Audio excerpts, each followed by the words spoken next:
Okay, it's going to be a review of SummerSlam 2005 from Washington, D.C.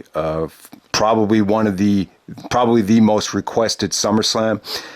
It does seem like 2005 is like the glory era for a lot of the demographic on YouTube in this climate. So yeah, it's SummerSlam 2005, very star-studded event. You could definitely argue there's not just a main eventer, not just a Hall of Famer, but almost a legend in each and every one of these matches from SummerSlam 2005. Yeah, very fun show. I would definitely say top 10 SummerSlam of all time.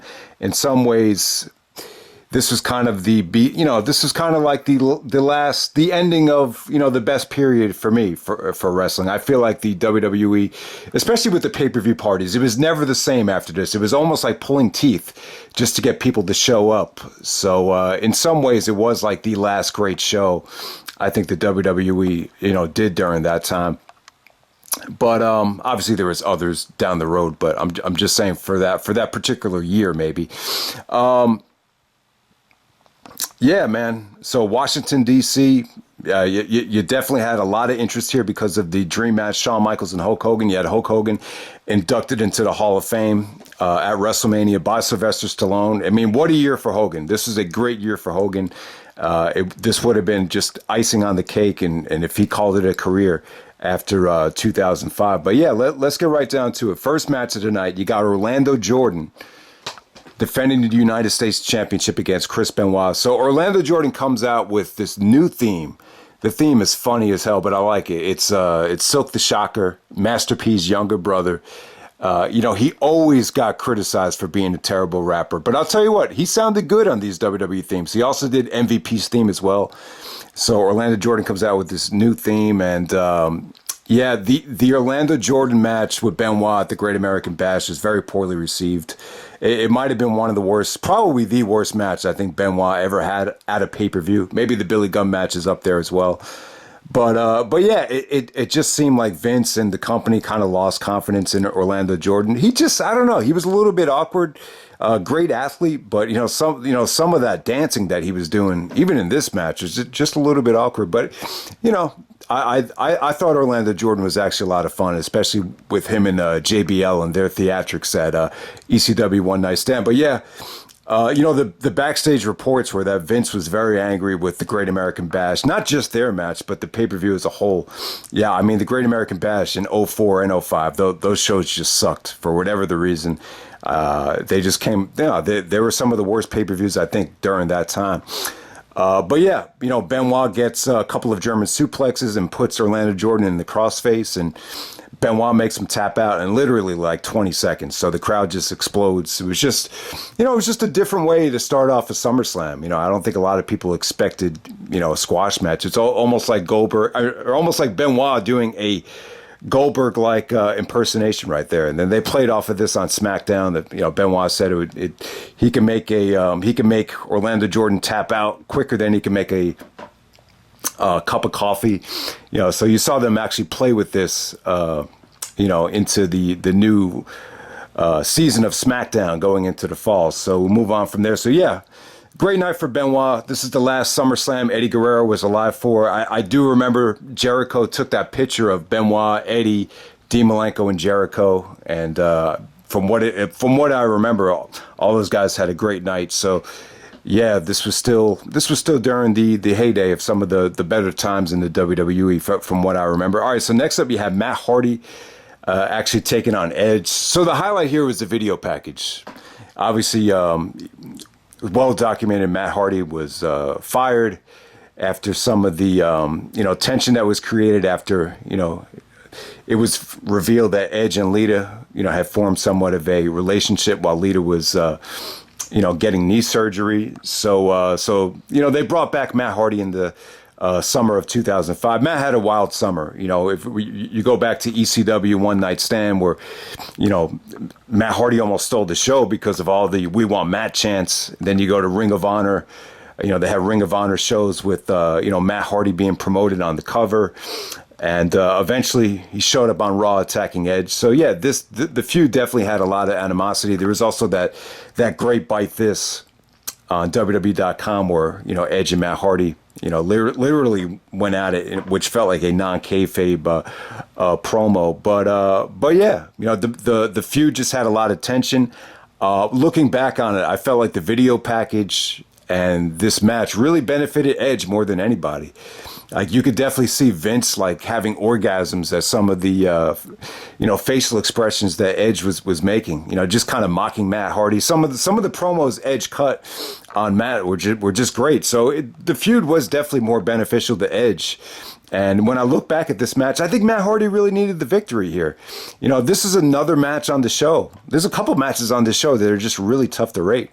I mean, this ended up being more of a fight. Basically, Edge goes for like counters, Matt Hardy punching him in the corner, picks him up and dumps him onto the top of the turnbuckle. Then Matt is just bleeding like crazy. Lots of shots into the ring post. And the referee had to stop the match because of excessive blood loss to Matt Hardy. I don't know. I mean, I think for the short term, this is kind of like a good feud builder. They had a lot of matches in the fall of 2005. They had that no DQ where I think, Matt and Edge almost got electrocuted. Then they had the steel cage match. And then they had the match for the Money in the Bank briefcase where Matt Hardy lost. He had to be sent to SmackDown. I don't know. I don't see what the rush was to send Matt Hardy to SmackDown. And I even think that, one of the possibilities, if you're going to send Matt to SmackDown, maybe Matt Hardy winning the Rumble. Edge actually did win the championship right before the Rumble. You could have easily done Matt Hardy and Edge again at WrestleMania. So I don't know what the rush was to get this whole feud over with. Maybe it was so personal backstage that, it really, that both guys couldn't, work together long term. I don't know what it was, but yeah, a lot of the fans were disappointed here. I did think Matt really probably did need, I don't think you had to do a finish here, but maybe more of a situation where Matt ends up looking stronger. I think that would have been the way to go because Matt just, he got beat to a bloody pulp here, and it did kind of make it look like Edge was just a little bit more superior. But I don't know. It's a tough match. So right away, you got two matches that I would even say it's tough to rate either one of these matches so far in the show. So next up, you got Rey Mysterio taking on Eddie Guerrero, ladder match for the custody of Dominic Mysterio, who Dominic is actually competing in his second straight SummerSlam this week. So yeah, it's incredible. And I was thinking about it. Like Eddie had mostly girls, right? I can't remember exactly how many girls. I think at this time, what did Eddie have? Eddie and Vicky had 2 or 3 girls, and the storyline actually made a lot of sense. And a lot of people hated this storyline, even leading up to SummerSlam. They just thought it was, they thought it was a little bit too over the top, a little bit too unrealistic. But when you look at it from this standpoint, like there's really no one that, Eddie never had a son to continue on the Guerrero legacy. So, secretly he wanted to reveal that he was really, Dominic's father, and he wanted Dominic to continue on the Guerrero legacy. So it's not a bad storyline when you look at it from that standpoint. And you even look at it now, 15 years later, whatever we are, and there's still, there's no, from what I know, there's really no one around that's carrying on the Guerrero legacy right now. So yeah, in some ways, Dominic is still carrying it on. I think he did the frog splash last year at SummerSlam to pay homage to Eddie. But yeah, the bottom line was a lot of people were upset with the feud and the matches as well. The matches were pretty good, but they just had really, abrupt finishes. Just a lot of people weren't happy with the WrestleMania finish. The Judgment Day match was great. It just had a DQ, and the Great American Bash match as well. That wasn't very well received. I remember the complaints were too much cutting to Dominic, and once again, Ray got a very cheap victory. Ray kept going over Eddie, and Eddie was just adamant that he finally had to beat Ray here. So there's a ladder match. You get the briefcase with the papers to get the custody for Dominic. There's even a social service worker who actually was with Dominic during the match. So Dominic did interfere, and it's funny, like. It's tough even seeing Vicky Guerrero with Eddie. I was like, whoa, like the younger Vicky Guerrero and Eddie. You're so used to seeing Vicky as a widow without Eddie that it was like, wow, like I had to pinch myself just to kind of, believe what I was seeing. Like it's Eddie and Vicky together on a WWE screen. It's like it didn't feel real. But yeah, Vicky actually did play a huge part in the match. Yeah, she had a huge part in the outcome here. She actually screwed over Eddie, so Ray could maintain the custody of Dominic. But yeah, I thought the match was great though. This was definitely the best match. This ladder match right here, the best match they had in 2005, without a doubt. Yeah, a lot of crash and burn spots. If you want to see crash and burn, this is the match for you. But once again, this is one of those matches where I wish WWE didn't really, clean up that much. It's highly edited. There's the original version. You just hear Eddie just dropping the F-bomb and going crazy, and yeah, I mean. There's a lot of indications here that maybe Eddie wasn't in the best of spirits, but I still thought this was a great match. Like Eddie's suplexes here, the three amigos on Mysterio were beautiful, and I think he even did the third one on the ladder. I mean, there was just some beautiful sunset flips here. I think Ray actually countered a electric chair into a sunset flip. Ray doing the springboard leg drop onto the ladder. And I think probably the highlight of the match was Ray was actually just hanging up from the briefcase. The ladder fell. Eddie caught him and powerbombed him in midair. So yeah, ladder match was awesome. Both these guys laid it all off in the ring. There was a little bit, Dominic getting involved. He wasn't strong enough to shake the ladder. And then you have the whole thing with Eddie yelling at him and Eddie almost killing him or Eddie almost hitting him. And then, Eddie actually calls him an essay. It's like, I'm your father now, essay. So, I mean, there's a lot of tension here. And, but, ultimately Mysterio wins. And, once again goes over Eddie. I do believe Eddie finally did beat Mysterio with the frog splash in a steel cage match to become number one contender. But yeah. This was definitely, I would definitely say this was the match of the night, but I wouldn't say it stole the show though. I still think, Michaels and Hogan was still the spectacle match of the night, but yeah, without a doubt, from a star rating standpoint, I would definitely say Eddie and Mysterio, had the best match, on the show. All right. So next up, you got Kurt Angle actually taking on Eugene. So, Eugene, steals Angle's gold medals. And it's just insulting to a degree here. And it's kind of a waste of Kurt Angle at a SummerSlam. And I wish Kurt did have a better opponent. But, very similar to the Triple H match the year before at SummerSlam, where the fans don't buy into Eugene. They're booing the shit out of him. And obviously they want Angle to win his medals back. But, it was just a fun match. Anytime Angle hit a huge offensive move, the crowd exploded. Christy Hemme was out there playing a cheerleader trying to support Eugene, but just wasn't good enough. Angle actually does get his gold medal back, and he steps on a chair, and the referee actually puts the gold around his neck. And this was just a great way to establish Angle as a legit main eventer on Raw. It was like Angle's big return to Raw. He was going to face Cena the next month at Unforgiven. But yeah, you look at Angle's body here. He definitely was, a little bit more shredded, a little bit more cut up. Probably, doing, on the juice at the time, which he was pretty open about. But yeah, the bottom line is Angle, he wasn't in a good state as far as the painkillers, but the side effect was he looked vicious, like he looked ruthless, like he almost looked evil here. Like that's how intimidating Angle looked around this time. So we're gonna move on from there. All right, next match you got Undertaker taking on Randy Orton. Yeah, you know what? This was a little dry, actually. I don't think it was as good as their WrestleMania match. It was a little bit of a slow burn. It almost kind of killed the momentum of the show a little bit, but. I still thought Orton was pretty good back then. He actually did counter a lot of Undertaker's offense with just really nice athletic moves, drop kicks, and a lot of good transitions from these guys.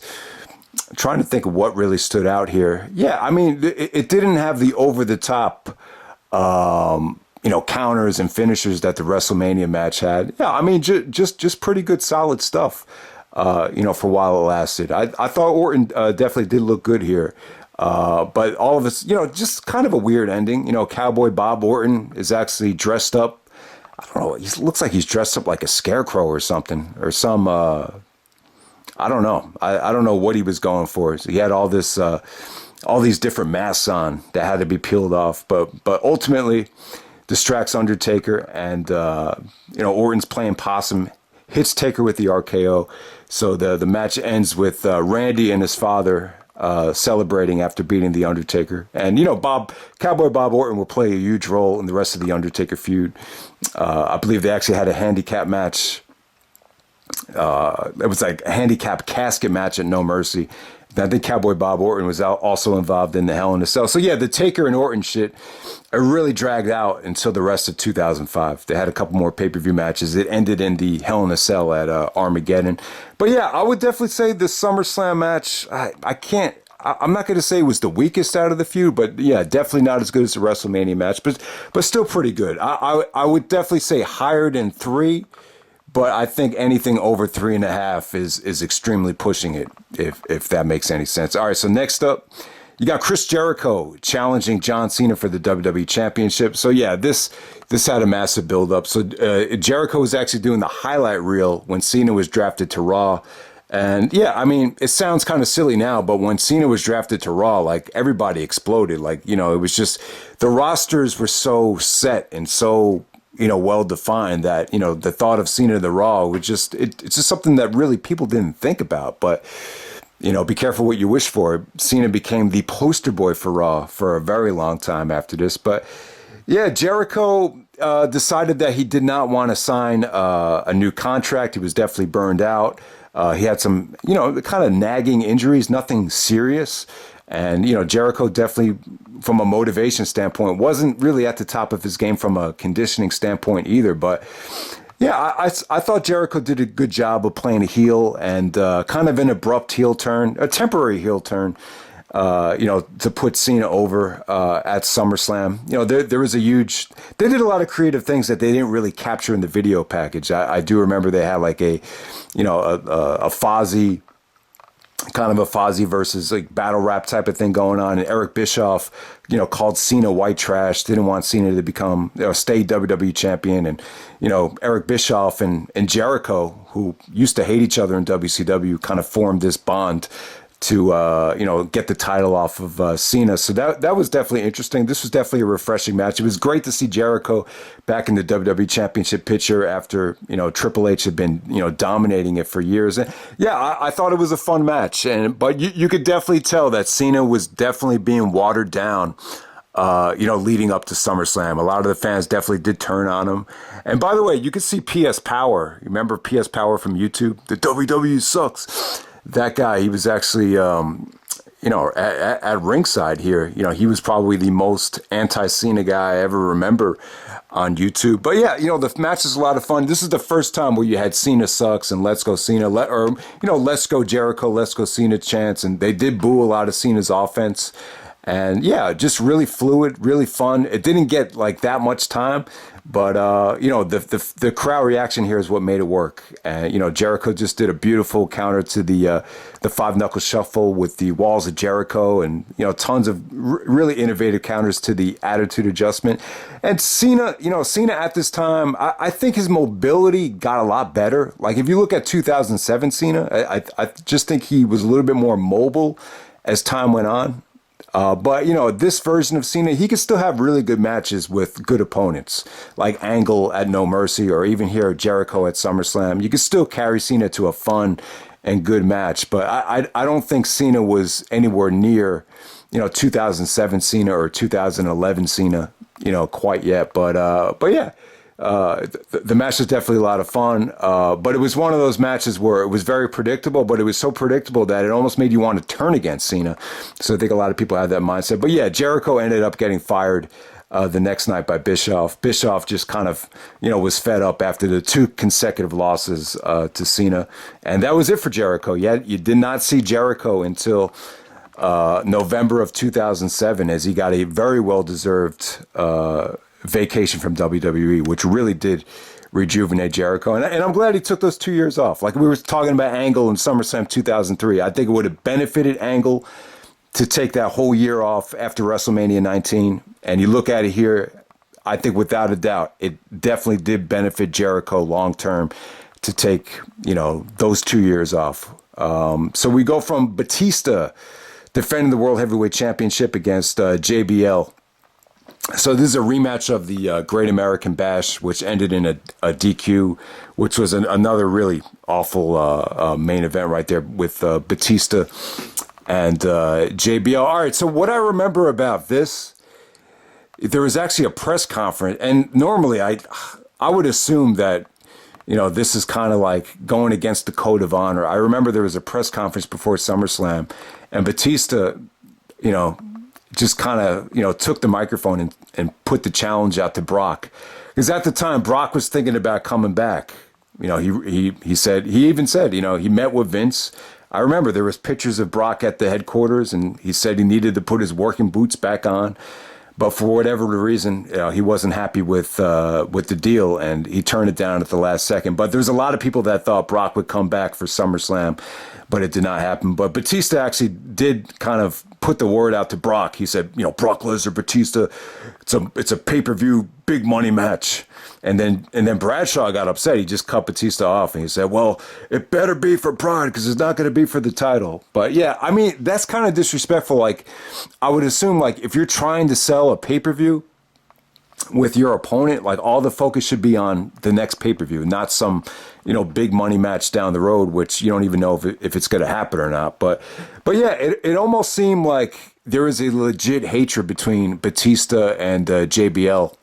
Even all the teasing leading up to WrestleMania 21, I thought they actually had good chemistry on the mic. It almost felt like Batista really did think that JBL sucked and was actually a guy that, you couldn't really draw a lot of money with. And Bradshaw kind of constantly made fun of Batista's intelligence, saying $1 million body, nickel brain. Like, he kept on saying that. But yeah, they kept this short. I remember the Great American Bash match. It kind of dragged a little bit too long, but yeah, straight out the gate, this was no DQ. I thought Bradshaw was good here. He whipped Batista with straps and very physical. A lot of good trash talking from him. But what do you remember about this is the steel steps. Bradshaw took a nasty backdrop off the steel steps, which is probably really bad for his back. I remember he did have some back surgery, some back issues. He had to retire after this, so I'm sure that didn't help. And then he took a Batista bomb and a spine buster on the steel steps. So it was almost like an extended squash for Batista, but, it had pretty good intensity. They kept it short. They're in Washington, D.C., which is Batista's hometown. And I still think Batista had a lot of juice left at this time. And I do think, like, in my opinion, I think at that time, I think Brock versus Batista, this version of Batista, was probably one of the biggest dream matches WWE could have produced. And it's a shame we still never got to see Batista versus Brock, but I just think, this version of it would have been awesome. But, I just think that the time has kind of passed for that. But who knows? This still might happen down the road, but I doubt it.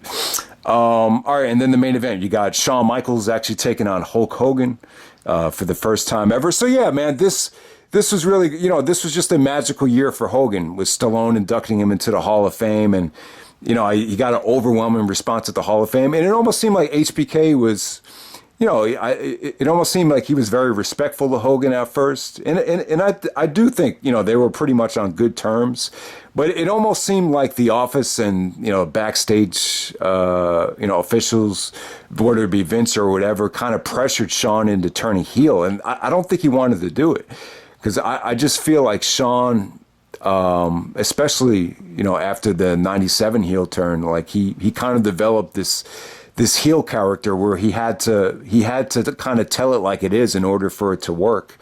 And it almost felt like Shawn took all his frustrations with Hogan during the golden era heyday of, when Hogan was constantly, main eventing, and he was an undercarder to, 1996 when Shawn was champion and the ratings turned because of Hogan's heel turn. That was almost, they were almost directly against each other, at that time. So it almost felt like, Shawn took all his real life frustrations out and just kind of, he was just kind of shooting on Hogan like nonstop throughout this whole thing. And it almost had the same feeling of the Bret feud, where he would say things where he took things too far. And, Shawn, I do remember with Bret too, like Shawn be like, yeah, hit me with this. But Bret is like, I'm asking you, you're doing the things to me that I'm asking you not to do to me.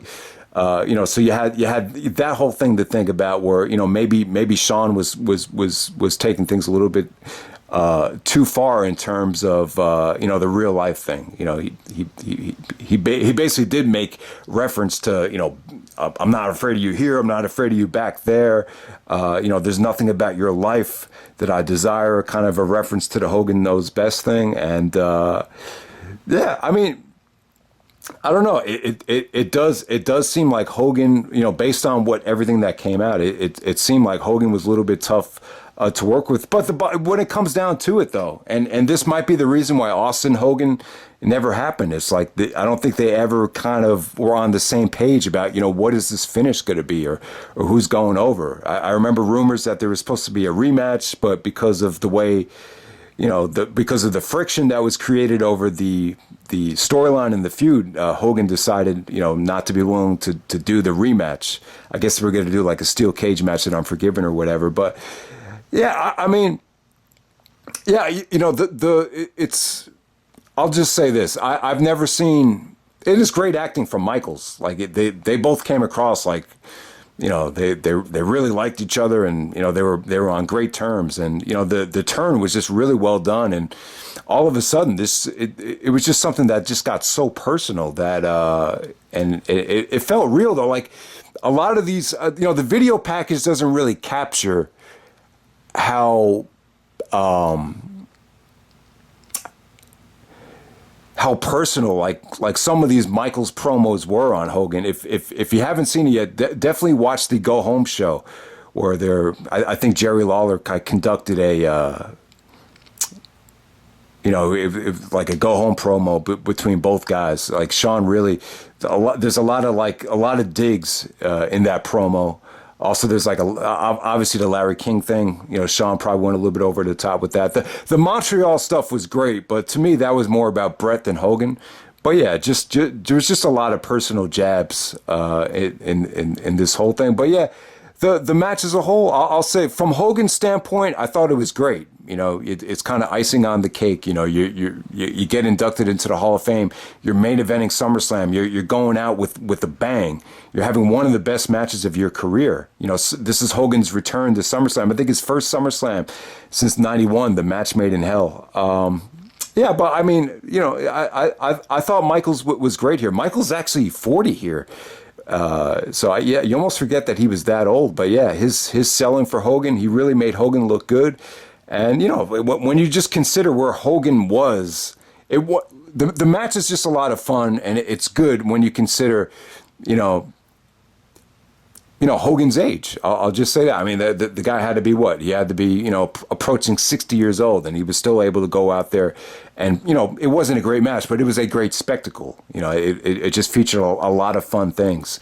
Obviously, Shawn is always going to get blamed for the overselling of the big boot at the end of the match, which just looked a little bit silly. But maybe that was just a fuck you to Hogan for not wanting to do the job. But hey, if Hogan was going to come back for one big money match, I'm sure he's the one that wanted to go over. I don't know. I don't really think Hogan winning this match was going to hurt HBK at all.